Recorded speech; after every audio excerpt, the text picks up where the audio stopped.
Question principale, Madame la députée de Joliette. Les consultations sur le projet de loi concernant la taxe scolaire ont mis en lumière une réalité implacable avec ce premier geste législatif posé en éducation par le gouvernement. Alors que les besoins sont criants et qu'il a de la marge de manœuvre, le gouvernement ne procède pas à un réinvestissement, mais plutôt à une réforme qui va priver le réseau d'au moins 900 millions de dollars. À tous les participants à qui j'ai demandé si ce projet de loi allait aider la réussite éducative, la réponse est évidemment non. Pour rassurer le milieu qui voit ses sources autonomes de financement s'envoler, le gouvernement affirme qu'il les compensera en ne prévoyant pourtant aucune garantie en ce sens dans son projet de loi. Il demande tout simplement un acte de foi. Si l'éducation est la réelle priorité du gouvernement et que son financement l'est tout autant, le geste conséquent à poser serait d'appeler le projet de loi bouclier de protection budgétaire que nous avons déposé aujourd'hui et qui garantit la protection des budgets. Est-ce que le ministre de l'Éducation s'y engage? Monsieur le ministre de l'Éducation et de l'Enseignement supérieur. Bonjour, Monsieur le Président. Alors, ça fait plaisir de répondre à cette question-là.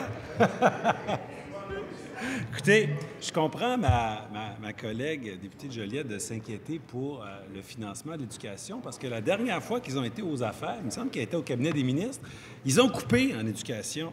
Écoutez, plus de 200 millions de compression en 2 ans aux commissions scolaires. Et après, ils ont demandé aux commissions scolaires d'hausser les taxes. Fait que la dernière fois qu'ils ont été aux affaires, ils ont coupé le financement et haussé les taxes. Je comprends qu'ils sont déstabilisés parce que nous autres, on baisse les taxes, on augmente le financement de l'éducation. C'est que c'est à la fois bon pour les contribuables et les élèves. Et là, quand ils étaient aux affaires, c'était mauvais pour les élèves et les contribuables. Donc, ils veulent avoir une loi bouclier pour protéger les Québécois contre un éventuel retour de ce parti au pouvoir. Écoutez, je pense qu'ils peuvent avoir confiance dans le fait que la baisse de taxes, l'uniformisation du taux de taxe ne se fera pas au détriment des missions des commissions scolaires. L'argent va être au rendez-vous et il y aura plus de services l'an prochain qu'il y en avait l'année passée. Première complémentaire, Madame la députée de Joliette. Écoutez, c'est incroyable en ce moment. On demande un véritable acte de foi à tout le réseau scolaire. Non seulement il y a de la marge de manœuvre, mais on dit on vous prive de votre 900 millions de revenus autonomes. Oui, on va essayer de le compenser, on va le compenser, mais elle est où la garantie pour maintenant et pour l'avenir, alors que ce réseau se fait priver de 900 millions?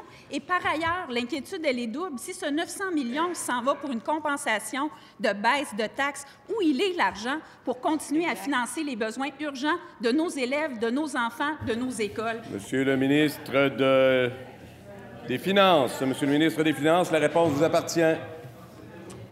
Monsieur le Président, le projet de loi ne prévoit aucune réduction du financement des commissions scolaires puisqu'il est prévu que les paiements de transfert augmenteront pour compenser cette baisse de taxes. Deuxième complémentaire, Madame la députée de Joliette. Des belles intentions puis des beaux engagements, c'est bien, mais on a déjà vu ça s'envoler en fumée. Une obligation législative, ce serait beaucoup mieux. S'il vous plaît. Alors, j'aimerais comprendre si cet engagement, il est réel. Pourquoi autant de résistance à appeler le projet de loi de protection, de le bouclier pour protéger les budgets? Pourquoi cette résistance à mettre une obligation législative de maintenir les budgets, de compenser d'une part, mais de les maintenir, incluant les coûts de système pour l'avenir? Pourquoi tu réponds? Monsieur le ministre de l'Éducation et de l'Enseignement supérieur. Monsieur le Président, j'ai entendu depuis un certain temps des gens, des autres députés, des autres formations politiques tenter d'ameuter, de faire peur aux gens, à savoir qu'il allait avoir des coupures en éducation. Il n'y en aura pas. Puis là, ils disent, écoutez, le taux de taxe va baisser, ça va diminuer le financement à l'éducation.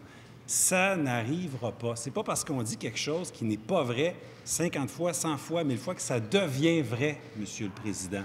Le financement de l'éducation sera en croissance, les services aux élèves seront en croissance, il y aura davantage d'aide aux enseignants, il y aura davantage de services spécialisés pour les enfants qui sont en difficulté. Alors, on peut faire confiance à ce gouvernement pour prioriser l'éducation.